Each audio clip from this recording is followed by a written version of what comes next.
Hello and what is up everyone, it is Hachi from the Art of Dota and I am back with another video. Now this video is going to be all about Chen and why he's picked so much in the pro scene right now. This hero is weird, right? He's either completely missing from the meta, maybe just like a niche pick or a surprise pick from certain teams. We saw that in the past where there was just certain players that really like to play Chen, like Puppy or Lil from Virtus Pro. But right now, Chen is being picked up by a lot of teams in multiple regions. Now, I don't know where it actually started, but as I'm noticing in the C region, a lot of teams are picking it up, notably Mineski, even playing Chen off lane. And of course, they do have Ice Ice Ice, and if any player were to make that happen, it would be someone like Ice Ice Ice. But if you notice what is happening right now, this is why Chen is being picked. Partially. It's one of the reasons. So, if you just saw what actually happened there, I just sent 3 creeps back to base. And that is effectively going to send this range creep to its demise. So the range creep is already dead. I'm keeping it on player perspective because I'm talking to the mic. I don't want to move the cam.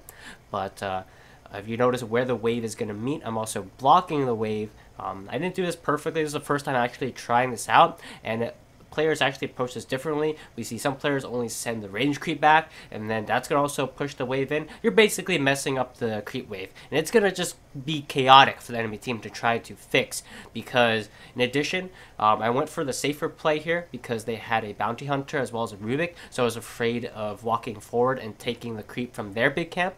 But if you had the option of doing so without risking your life, you would ideally go for the big camp first and then just send that creep to mess with their small camp pull if they were going to pull at 15. But since I was afraid of dying, I go for the creep next to my shrine, the safer creep. But notice where the creep wave is.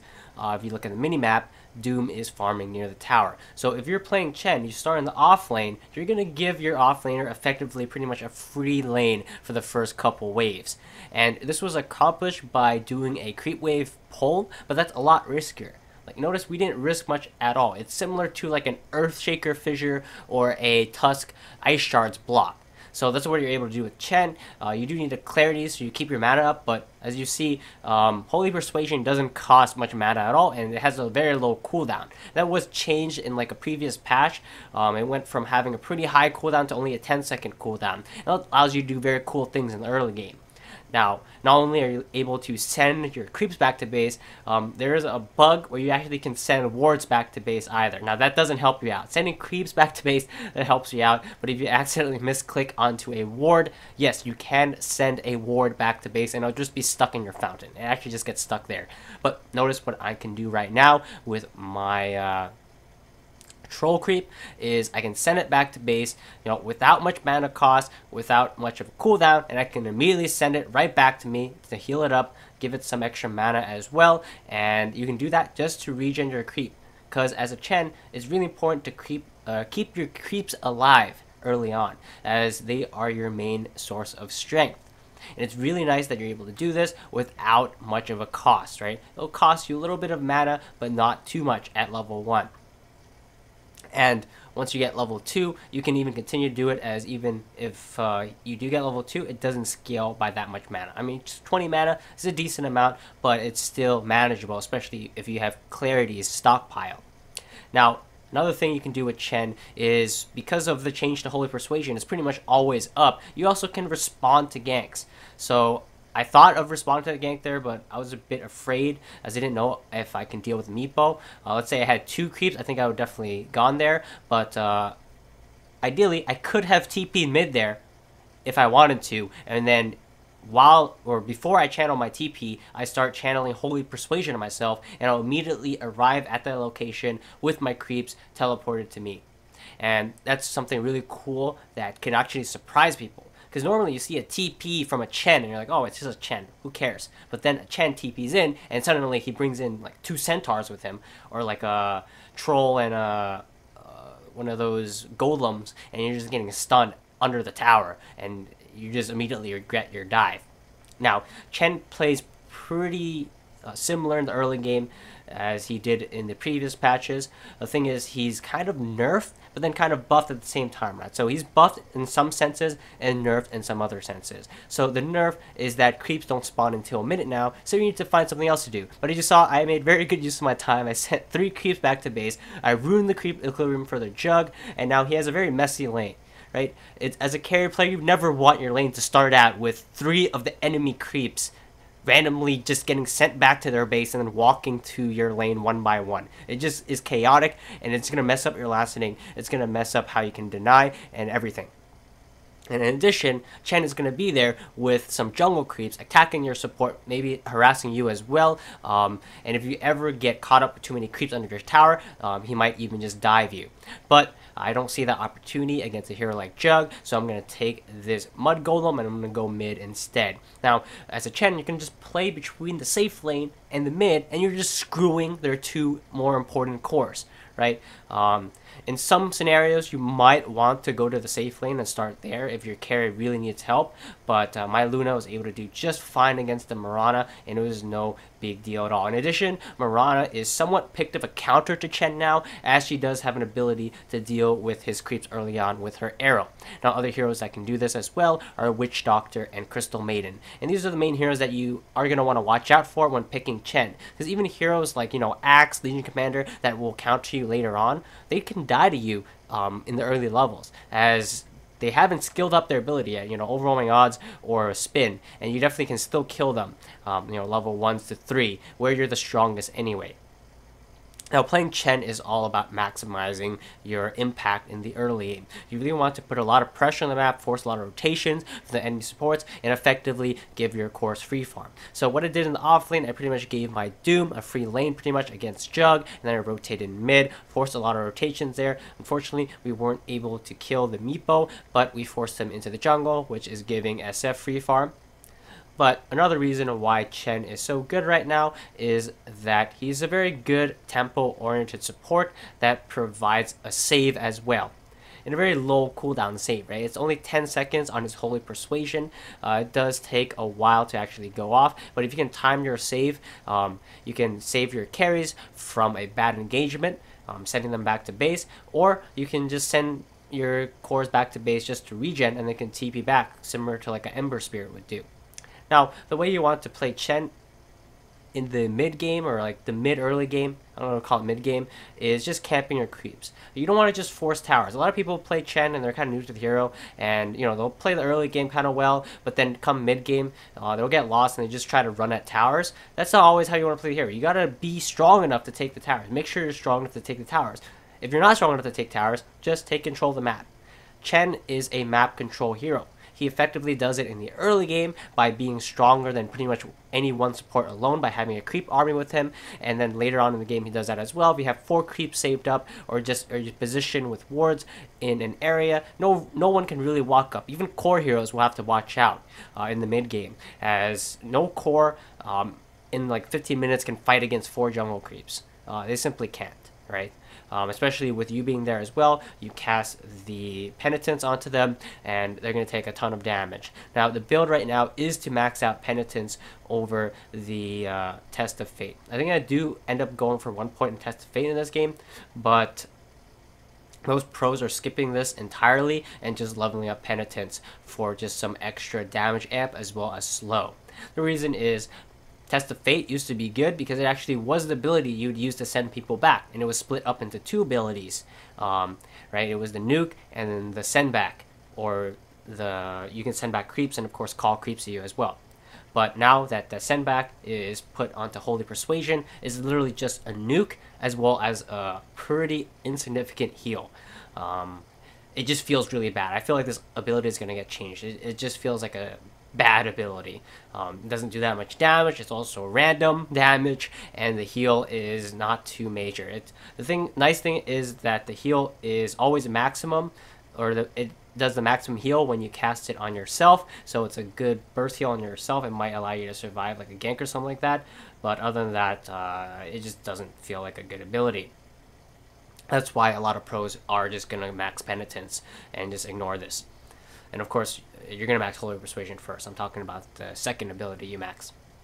But With Chen and early engagements, you're usually going to come ahead, especially if you gave your offlane a very good lane by sending all your creeps back. And that's why heroes that go really well with Chen include Doom in this game, but other heroes like Legion Commander, Pudge, no, there's a Pudge in this game, but I'm talking about like Pudge offlane, could be really deadly. Just any hero that's like really good at setting up ganks. Axe is pretty good as well, and there's one that I'm missing. Oh, Omni Knight. Omni Knight's really good with Chen in the offlane. You give him that free first few levels, and that hero gets so strong, right? The way Omni Knight gets countered is he just gets zoned early on, and he just is under leveled. But you send all those 3 of the creeps back, and he's just not really worried about having to get the creep cut off and all of that. It just makes things simpler. Again, it's like comparable to like an Earthshaker Fissure. But then your hero is also able to jungle and then put pressure on the map as well with your creeps, which is really nice. Now, in the late game, Chen, of course, still does fall off pretty hard, especially with his creeps, but if he does get farm, he gets items. There was a greedy build that Puppy went for in the past where he would rush Midas. I don't think that's what you want to do anymore. You still want to play kind of tempo oriented, and eventually you'll like switch into like the full 5 position. I don't feel comfortable like farming that much on Chen, as even though he does scale kind of well if you look at his talents. They were changed somewhat a bit. He has a gold per minute talent now at level 20, or 1000 creep minimum health. Level 25, you can get a ton of creeps. You can have a whole zoo with +4 Holy Persuasion or +400 Hand of God heal, so it's not underwhelming. Keep in mind, Hand of God has been incrementally buffed, but I feel like the hero is still ideally played as a tempo pusher, and you want to play against like catapult timings, get some catapults, maybe even steal a catapult yourself and just try to shove down towers. And the key word is securing map control, right? So you don't want to just force towers and just go crazy. Don't go ham. There's no need to do that. You can also just take a chill pill, take towers when you feel like you can, when you get a pick off or something like that, or when the enemy is out of position. And other than that, just take the map control, farm the enemy jungle, steal their creeps, position yourselves so that when like a support walks up, you kill them, and that's how you're going to win the game.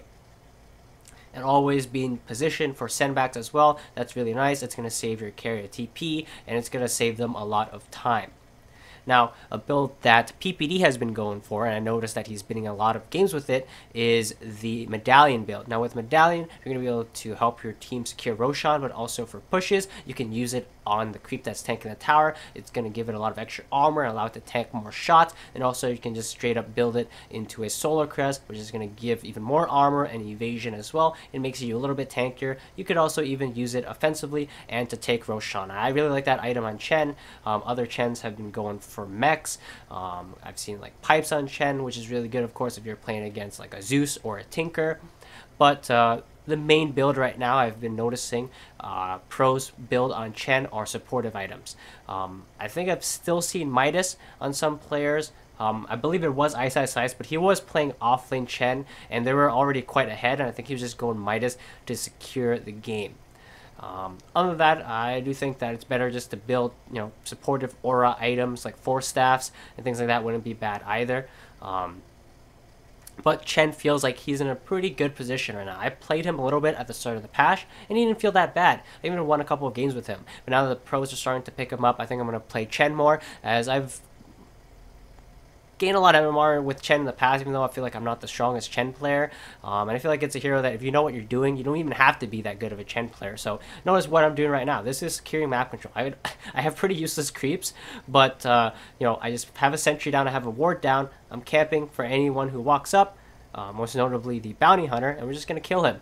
And notice like the enemy can't really leave their base too much except for the Meepo, and we're fine with that, right? If Meepo gets all their farm, and we're just farming everything as well on all of our cores, we're going to kill him easily. And he's just going to be this huge gold sink that we can have. Every time he shows up to a fight, we kill him, we get some extra gold. It's not bad. So the main thing is just keep 2 lanes in control. don't try to control all 3 lanes, because that's when you're gonna mess up. That's when you're gonna start like losing kills to the enemy, right? Ideally, just keep 2 lanes under control, and that means that the enemy only has 1 lane to farm. If they only have 1 lane to farm, that means only one of their cores is farmed, and if only one of their cores is farmed, as long as you have somewhat of an answer to them at all, because you're farming like 2 lanes, you're gonna have more farm, and if they show up to fights, they start dying, I mean, they're gonna fall behind, right? There's no way they can catch up, even if they're like an insane player like Arteezy. This is what we saw happen in VGJ versus EG in the grand finals of Galaxy Battles, where EG was like given all the space in the or Arteezy was given all the space in the world by EG. I mean, he had free farm, he was top of the net worth, but it just didn't matter because VGJ was maintaining map control. They got more farm on their heroes overall, and most importantly, their supports, right? Because that's what makes a difference. When the support can be a nuisance to their carry, even though their carry is the most farm, that's when you know you have a problem. So this is going to be it for this video. In this game, it was pretty easy victory. Notice we have an 8k advantage, and I can't really show you everything about Chen and how to micro, but I hope this video did help you guys out to understand why Chen is pretty good right now. I wouldn't say he's like really good or like broken or anything like that. I think he can actually maybe even be buffed a little bit. That might make him too good, so I'm not so sure, because I feel like his second ability is just really bad. I mean, his strength right now is winning the off lane, dominating their carry. Like, notice, I just opened up the net worth right now. Jug is not having a very good time compared to Luna. So I'll see you all in the next video, and I hope you guys like this one. And if you did, make sure you leave a like down below. Be also sure to subscribe to this channel. I really need 1,000 subscribers by February 20th. Otherwise, they're going to demonetize my whole channel, and I have to reapply for a YouTube partnership. So it would really help me out if you guys subscribe. So if you like my videos, you've been watching them, and you haven't subscribed yet, hit that subscribe button right now, and I'll see you all later. Peace out, everyone.